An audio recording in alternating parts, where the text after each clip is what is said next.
नमस्कार मित्रांनो, शनई चौघडे मालिकेतील पुढील भागांमध्ये आपल्याला असं बघायला मिळणार आहे का खानोलकर कुटुंबात नव्या पाहुण्यांची चाहूल लागणार आहे। जय, गौतम आणि तेजस्विनीची अनपेक्षित प्रतिक्रिया आपल्याला ह्या भागामध्ये बघायला मिळणार आहे। पण कशा प्रकारे ते आपण ह्या भागात पाहू। पण त्याआधी जर तुम्ही आमच्या चॅनलला सबस्क्राइब केलं नसेल तर सबस्क्राइब करा आणि व्हिडिओ आवडल्यास लाईक द्यायला विसरू नका।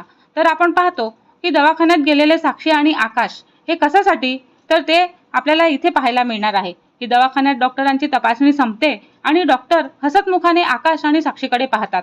डॉक्टर म्हणतात, अभिनंदन, तुमच्या घरी लवकरच एक छोटा पाहुणा येणार आहे। हे ऐकताच साक्षीच्या डोळ्यामध्ये आनंदाचे अश्रू येतात। आकाश तिचा हात घट्ट पकडतो आणि आकाश म्हणतो, साक्षी, आज आपल्या आयुष्यातला सर्वात मोठा आनंदाचा दिवस आहे। दोघेही डॉक्टरांचे आभार मानून बाहेर येतात आणि सर्वात आधी ते ही आनंदाची बातमी जयला फोन करून सांगतात। फोन उचलतात जय म्हणतो की का रे आकाश, तपासणी झाली आहे का? तेव्हा आकाशचा आवाज आनंदाने थरथरत असतो। आकाश म्हणतो, जय, तू आहे ना मामा होणार आहेस। तेव्हा क्षणभर जय काहीच बोलू शकत नाही। जय म्हणतो, काय, खरंच? अरे वा, ही तर खूप मोठी आनंदाची बातमी आहे। तेव्हा जयच्या चेहऱ्यावरती अनेक दिवसांनी मनापासून हसू उमटतं।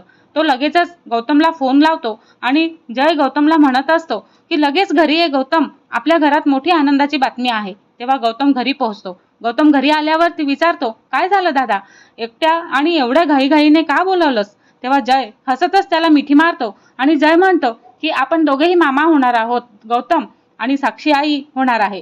तेव्हा गौतम आनंदाने उडी मारायला लागतो। गौतम म्हणतो, खरंच? अरे, ही तर जबरदस्त बातमी आहे ना, आणि आपल्या घरामध्ये पुन्हा एकदा लहान बाळाचा गोड आवाज घुमणार आहे तर, आणि तो तर माझ्यापेक्षाही खूप लहान असणार आहे। दोघेही लगेच मिठाई आणण्याची तयारी करतात आणि तेवढ्यातच तेजस्विनी पण तिथे येते।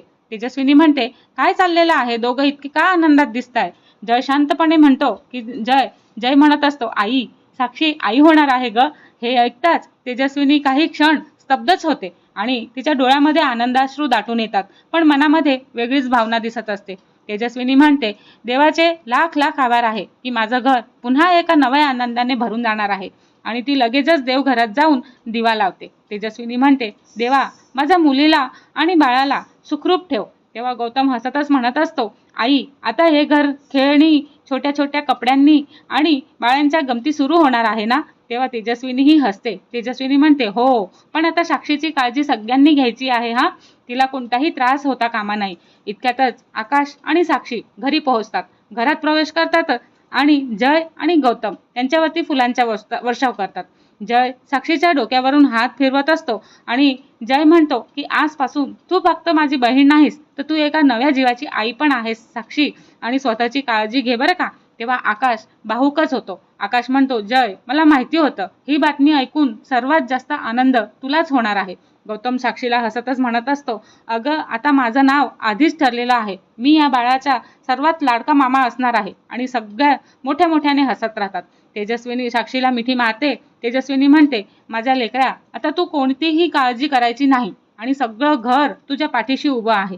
साक्षीच्या डोळ्यामध्ये आनंदाश्रू येतात आणि साक्षी म्हणते, आई, मला इतकं प्रेम मिळेल असं वाटलं नव्हतं। घरामध्ये आनंदाचं वातावरण पसरतं, मिठाई वाटली जाते आणि प्रत्येकाच्या चेहऱ्यावरती नव्या पाहुण्याच्या स्वागताचा उत्साह दिसत असतो। शेवटी जय आकाशच्या खांद्यावरती हात ठेवून म्हणत असतो की आजपासून आपल्या घराची नवीन सुरुवात झालेली आहे। ह्या बाळामुळे आपल्या कुटुंबात अजून प्रेम, आनंद आणि एकता वाढणार आहे। तेव्हा सर्वजण देवासमोर हात जोडतात आणि नव्या जीवाच्या सुखरूप आगमनासाठी प्रार्थना करत असतात। हा भाग इथेच संपतो। पुढील भाग बघण्यासाठी आमच्या चॅनलला लाईक, शेअर, सबस्क्राईब करायला विसरू नका। धन्यवाद।